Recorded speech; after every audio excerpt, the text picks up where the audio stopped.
Creating custom Pokemon for you!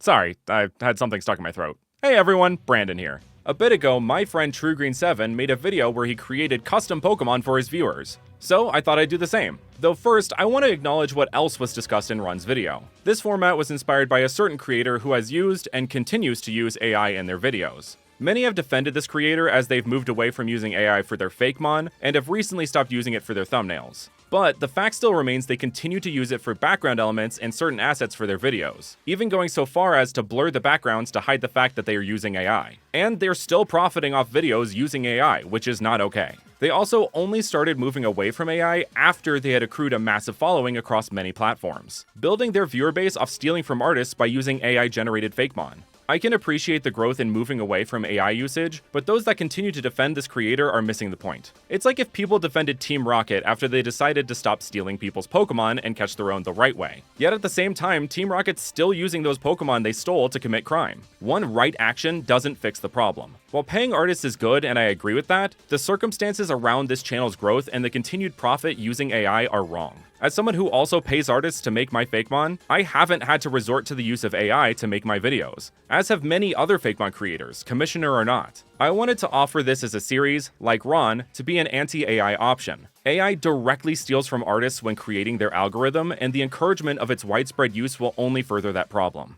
Anyway, with that said, I asked you all to submit ideas or designs you had for Fakemon in my Discord and the comments, so they could be made or redesigned by me and the lovely trainer Rex, who I commissioned for all the work in this video. Make sure to check out their link in the description. So first up, we have a comment from AlexMac8000, who suggests a Pokemon based on librarians, locked diaries, and the trope of keepers of forbidden knowledge. This comment definitely got my wheels turning, and it had me thinking, what if the librarian and keeper of forbidden knowledge was the locked diary? So with that, Rex and I worked together to make Mistome, the Dark Knowledge Pokemon, a Psychic Dark type. It is said that Mistome contains vast untold knowledge of the universe and its inner workings. The circumstances around its creation are just as much a mystery as its contents. But one theory is that it was created by whoever wrote in its pages to protect the information within. All who have tried to open Mistome to access its secrets have been cursed, unable to read anything ever again. And rumors say those who have seen its contents have suffered an even worse fate.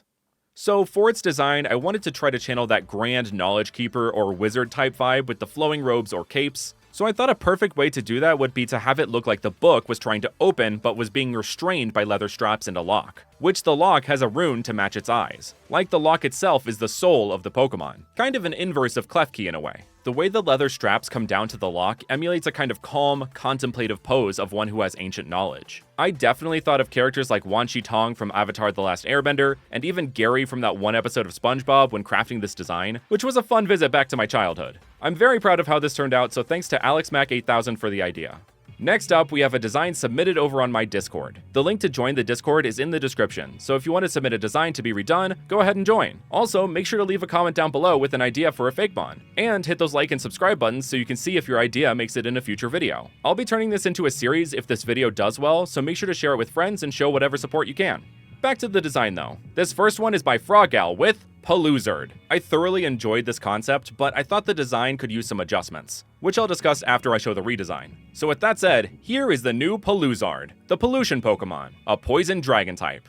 There were just too many elements to the original that didn't feel as though they contributed to the whole of the design, such as the tail and the presence of the two different symbols to signify the poison typing. It made these really cool tower-esque spikes shooting out clouds get lost in the crowd. When crafting a Pokemon, you really only want one or two major elements to focus the design around. So we made the cloud spikes the focal point of the design, moved the nuclear-esque symbol to its nose, and made its limbs more even in size, giving it this hunched over pose to evoke other lizards like the horned chameleon and iguanas. Froggal didn't specify what kind of lizard Paluzard was based on, so I thought going for a more general combination of lizards vibe would work. Though admittedly, now it's kind of giving more of a dinosaur vibe. I mean, dinosaurs are just giant lizards, right?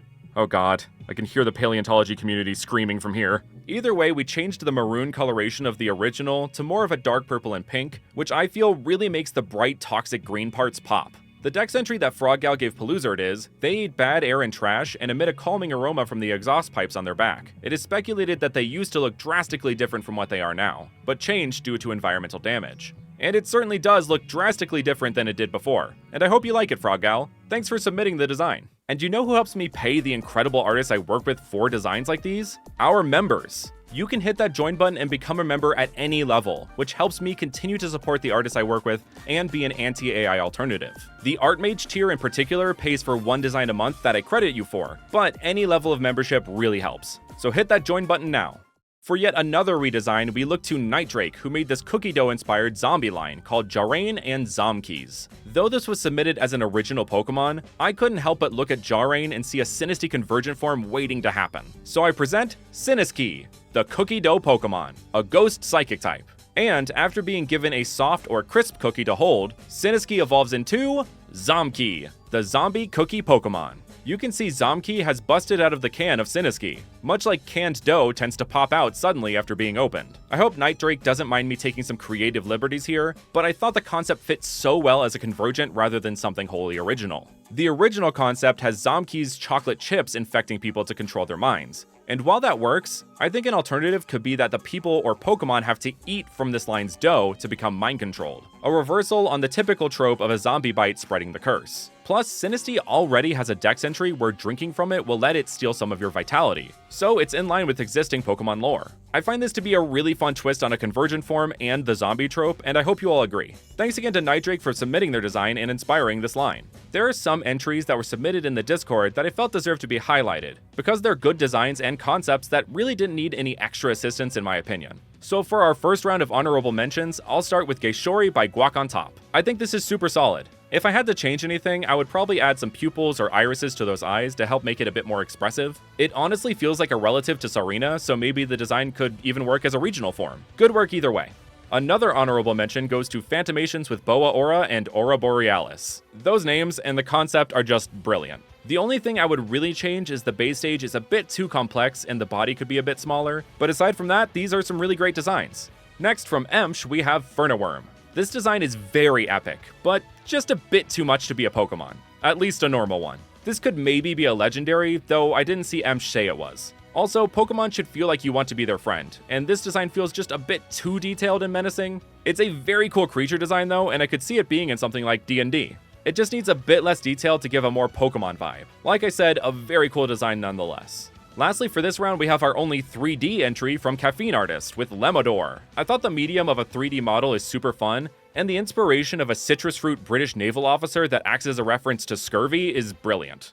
From there, let's head back to a design created from a comment, or I guess I should say an essay, from Minthy T.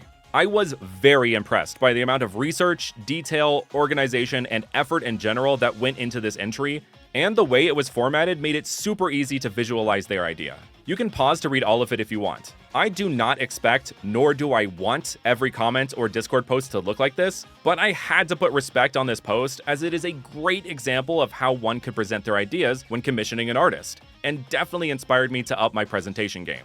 So Minthy, I hope you don't mind me using you as an example for the class. Anyway, using what Minthy described, Rex and I created Satire, the goofy goat Pokemon, a grass poison type. I thoroughly enjoyed the idea of a body Bacchus, Satyr, and Damascus Goat inspired Pokemon, and I hope Rex and I delivered on what Minthy was looking for. I decided to focus less on the vaudeville elements because they really didn't feel like they tied in as naturally as the rest of the elements listed, and I felt like they would get lost in the mix. Instead, we focused on the Commedia dell'arte aspect, making Satire based more on the wealthy old man or Vecchio archetype. But Satire is not wealthy in money, but wealthy in joy and fruit. Speaking of, the fruit that grows atop Satire has an effect similar to laughing gas when consumed by other Pokemon and people, making them easier to entertain. When the fruit is eaten by Satire, it relaxes them and makes them more personable. They will make a fool of themselves by singing loudly or imitating their audience to keep them entertained. Having Pokemon that make reference to alcohol always has to be a little bit less direct, so I tried to make the Dex entry reflect that. Thanks so much to Minthy for submitting your idea and inspiring this goofy goat. From there, we have a design submitted by I Am No One Special 1, which I heavily disagree with that username. Anyway, they submitted an idea for a potential Remoraid evolution called Rifle, which is a great name and is a more natural progression of the line, rather than evolving into an octopus. Though it's inspired by a rifle and tripod fish, I felt those aspects were included a bit too literally. My main thought was that we could adjust some of the proportions to help make it feel a bit more like a Pokemon, rather than Remoraid plus rifle plus tripod fish. So allow me to introduce the new and improved Rifle, a pure water type. So to really tie this whole thing together, I added a sailfish into the list of inspirations. This allows for a bigger sail that kind of acts like a scope, and helps balance the top to bottom fin ratio. Speaking of, the bottom fins, while still a reference to the tripod fish, now feel like the stand of a sniper rifle. And moving the eye back on the head and extending out the mouth makes it feel more like the barrel of a rifle. I can really see this Pokemon posting up somewhere and taking shots at prey from afar. It would most certainly learn Inteleon's signature move Snipe Shot and have Sniper as an ability. I considered making it a Water Steel type because of how edgy and constructed it feels, but decided against it. Let me know if you think it should be. Maybe Remoraid evolves into this while holding a metal coat. Anyway, thanks so much to I Am Very Special One for submitting this design and allowing me to adjust it.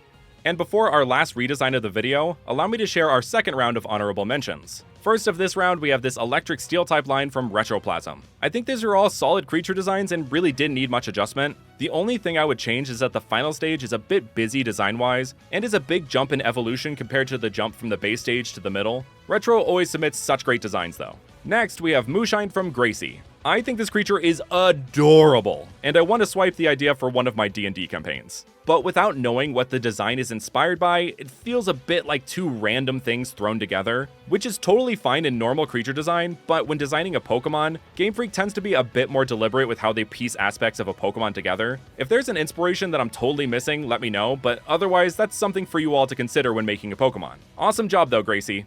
After that, from Sword Dino 420, we have a Yamask variant and Ludadrigus. I thought these designs were super fun, but what I loved the most about them is the creative use of stock images to get the idea across. This is an incredible example of why you don't need to use AI to show off what you want to make. Things like this are another great example of something you could submit to an artist if you wanted to commission them, or they work as a start for someone wanting to get into the making of the artwork themselves. As is, this is art. Regardless of what elements were used, a person made it. And that is what I think makes this entry wonderful. Last but not least, for our honorable mentions, we have two entries with the same reason for not being redesigned. We have these designs by Octopatty for our regional Skorupi and new evolution, X-Scorpion, which is an excellent name, and these baby stages for Ndidi by Mima. These designs are honestly really well crafted. Like, truly, Octopatty and Mima just need to keep practicing the Pokemon art style, and I could totally see these designs working in an actual game. They are well balanced and well thought out. Great work to the both of you. For our final redesign of the video, we have this entry from Bones, which fittingly is a Ghost-type evolution for Scyther named Repor. The core concept is very easy to see, it just needs a few adjustments and to be put more into a Pokemon style to really bring the idea to life. So here is the redesigned Repor, the Scythe Pokemon, a bug Ghost type. This Pokemon evolves from Scyther when traded while holding a Reaper Cloth. I thought adding in the item that had Reaper in its name, at least in the English translation, was a fantastic way to go with this design. You can see the Reaper Cloth reaches out like a hand from the scarf or hood of Repor. We also tried to add in a splash of the Kabutops missing no to give this design a real Gen 1 feeling. Like this could have been the natural evolution to Scyther. Maybe an alternate evolution method could be if it faints while in the Pokemon Tower. I think Rex and I definitely managed to hone in on the macabre vibes that Bones was going for. The scythes of Repor and its more exoskeletal body structure definitely make it feel more menacing, but in a very Scyther evolution kind of way. Thanks so much to Bones for submitting this design. And those are some custom Pokemon for my viewers. Make sure to share this video to help it reach more eyes, and submit your ideas in the comments and designs on Discord for the chance to make it in a future video. Thank you to everyone who submitted their ideas, and thank you to our amazing members whose names you can see on screen, who make it possible for me to commission these artists to help me make more videos just like this for you all. And one more thank you for watching, and I will see you all next time.